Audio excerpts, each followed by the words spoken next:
What if the reason money has felt hard isn't because you don't know enough, but because of who you believe you are with it? Welcome back. This is day 24 of your Money Mindset Reset. Yesterday, we talked about trusting yourself in the decisions you make. Today, we're taking that one step further because this isn't just about what you do with money. Not anymore. It's about who you are with it. And that distinction between doing and being is really where everything we've built over the last 23 days starts to come together. Most financial advice focuses on behavior. Track your spending, build an emergency fund, automate your savings. And none of that is wrong. Those things truly matter. But here's the problem. Behavior follows identity. What you do consistently is a reflection of how you see yourself. And if the story you carry about who you are with money hasn't ever changed, then the new behaviors, well, they're not going to hold. You'll improve for a while and then drift back because drifting back feels like returning to normal, to who you actually are. The real work isn't changing what you do, it's changing who you believe yourself to be. You don't rise to the level of your goals, you fall to the level of your identity, which means the most important financial work you can do isn't building a better budget. It's building a more accurate story about who you are with money. I used to be someone who deferred financial decisions and avoided money conversations entirely. It wasn't that I thought money didn't matter. It was that it didn't feel like my space. In my marriage, the money was earned by my now ex-husband. The financial decisions got made by him. He read the books, he believed he knew what to do, and challenging that created conflict. And it was conflict that I didn't want. So I stepped back. And I let stepping back become my default move. The conversations, they made me uncomfortable. The decisions felt like they belonged to someone else. And so I let that be the story. Money is something other people handle. And then my divorce happened. And there was no one to defer to. No one to hand it off to, whether I wanted to or not. There was no buffer between me and the decisions that needed to be made. And what I found, not immediately, but gradually, was that I could actually do it. Not perfectly, not without discomfort, but I could handle it. And every time I did, the story changed a little bit more. So who am I now? Now, I defer to no one on my own financial decisions. I want to be honest about something though. I still don't love financial conversations. That may never fully change. The discomfort hasn't completely disappeared, but I have them when they're necessary. I don't avoid them the way I used to. And keeping my finances largely separate from my husband's has reduced the frequency of those conversations in my current relationship, which is a practical choice that works for where I am now. What changed isn't that I became someone who loves talking about money, although here I am, right? What changed is that I became someone who handles it, whether I love it or not. And that's a different bar. It's actually a reachable one. Being good with money doesn't require you to love it. It requires being willing to engage with it regularly, honestly, and without outsourcing your judgment to whoever seems most confident in the room. And I still have moments where I think I should have known more about all of this sooner. And investing is the main area. There are things I wish I had understood and acted on earlier, And I have to be honest with myself about whether I can do anything about that now, and if I can, whether I actually want to. Here's the framework I've landed on. If something is within my reach to learn, I ask myself two questions. Do I want to devote the time to learn it? And do I have the genuine interest to do it well? Investing is something I don't have a deep enough interest in to manage at a professional level. And I don't have the time to build that expertise properly. So I hired someone who does. I don't consider that giving up. That's being honest about where my energy belongs and recognizing that delegating deliberately is itself a financially smart decision. What I can't do is beat myself up for what I didn't know or didn't do before. Not for things that happened years ago, not for things that happened as recently as yesterday. You make decisions with what you have at the time, and then you move forward. The I should have known this sooner loop is very expensive. It's going to cost you time, energy, and confidence that could truly go toward what you can do now. The past isn't a problem to solve. It's just context for what's going on now. If you could finish this sentence, I used to be someone who did blank with money, what would that sound like to you? I'd like to see what we're all moving away from. There are things that I do now that I used to feel were genuinely impossible. Making financial decisions without asking anyone. Now, mind you, there are conversations because I have remarried.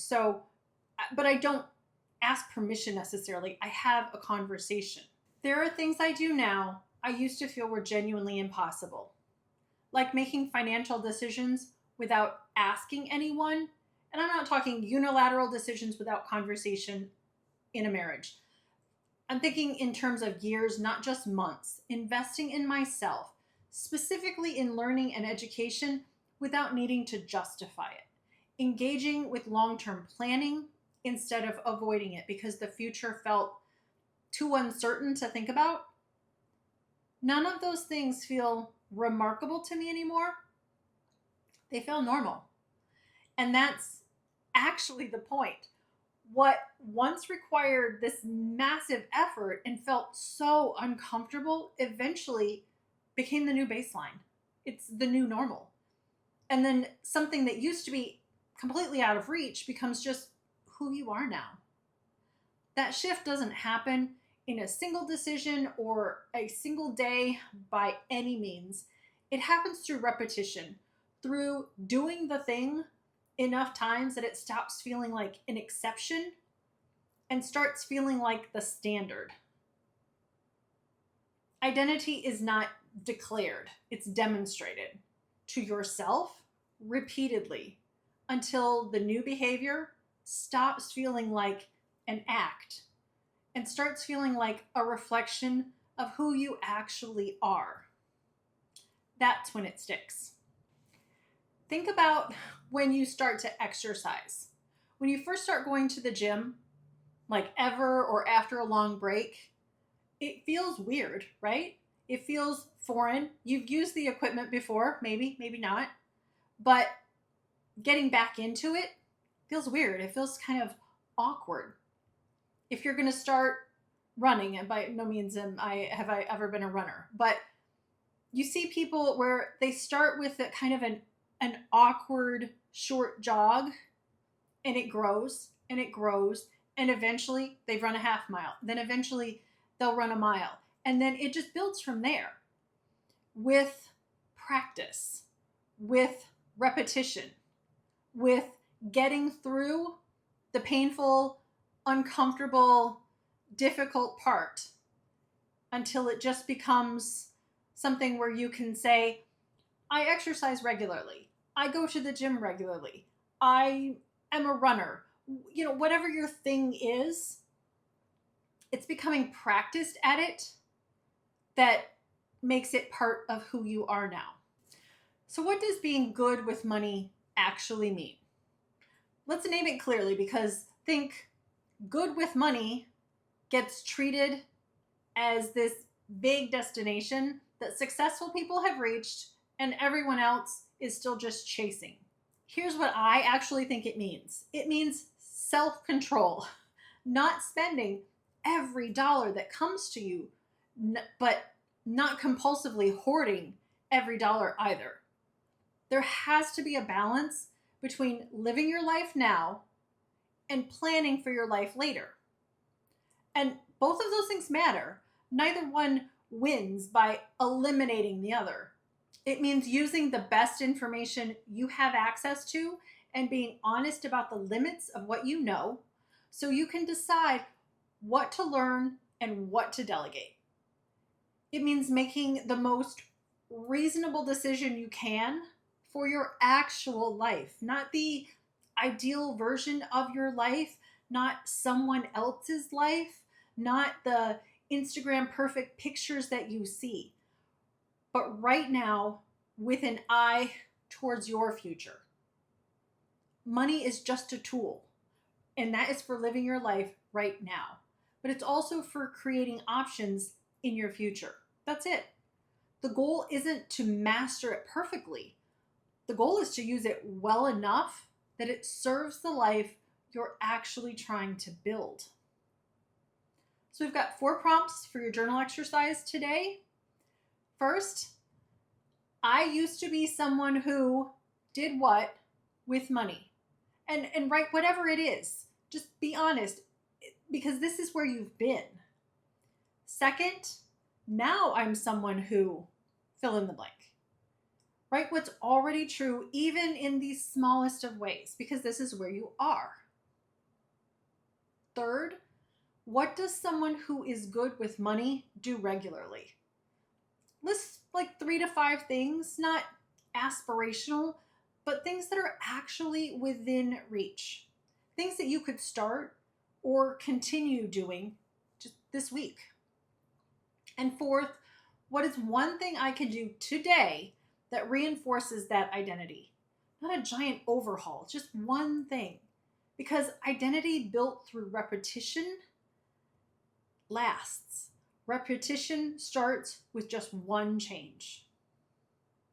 Because who you're becoming is built in the ordinary moments of life, the small decisions, the regular habits, the daily choices that don't feel significant until you start to look back and realize they added up to something fantastic.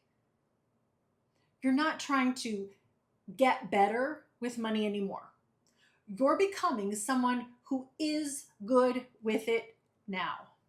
Someone who has and shows self-control without deprivation. Who uses the best information available to make reasonable decisions for her actual life. And who understands that money is just a tool for now and for later, and then uses it accordingly. That person isn't a future version of you that you have to earn your way to. She's who you've been becoming this whole time. You have more control than you think. You've got this. I'll see you tomorrow for day 25, where we get into the habits that actually make this identity stick. Because knowing who you want to become is one thing. Building the daily practice or practices that reinforce it, well, that's another thing. And we'll talk about both. I'll see you then.